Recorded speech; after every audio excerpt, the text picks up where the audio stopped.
भगवान है कहाँ रे तू। सृष्टि का निर्माण करने के बाद इस सृष्टि के रचनाकार या कहें विधाता एक बहुत बड़ी दुविधा में पड़ गए। दुविधा और परेशानी का कारण था उनके द्वारा बनाए गए ये इंसान। इंसान के साथ कुछ भी बुरा होता तो वे सृष्टि के रचनाकार को ऊपर देखकर चिल्लाते और अपना भड़ास निकालते थे। जब भी कोई मुसीबत आती तो इंसान भगवान के द्वार में खड़े होकर अपनी परेशानियां गिनाया करते थे और उनसे कुछ न कुछ मांगते रहते थे।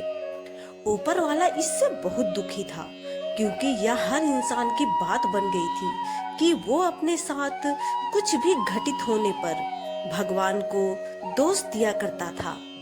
इन सभी समस्याओं का निराकरण के लिए एक दिन सृष्टिकर्ता ने अपने सभी देवताओं की बैठक बुलवाई और उन्होंने सभी देवताओं से कहा, देवताओं, शायद मैं मनुष्य की रचना करके बहुत बड़े संकट में पड़ गया हूँ।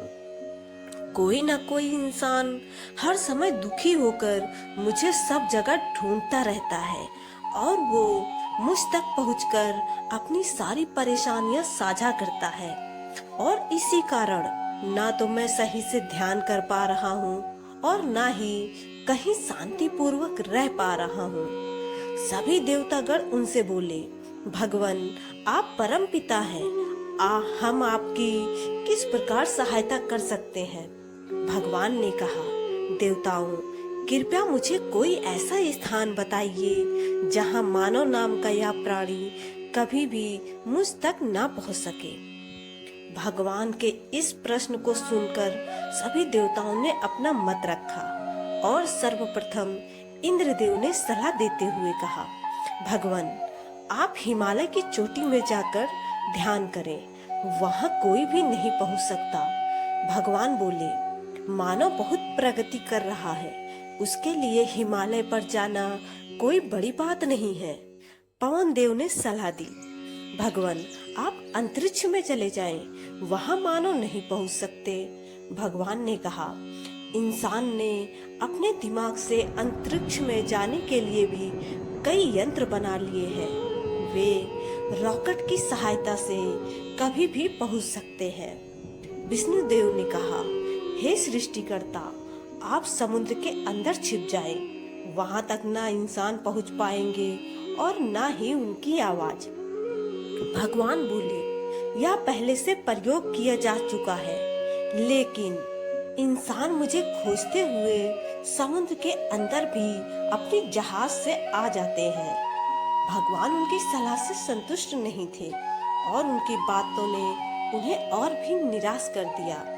वे चिंतित होकर यही सोच रहे थे कि ऐसा कोई भी गुप्त स्थान नहीं जहां मैं शांति पूर्वक रह सकूं।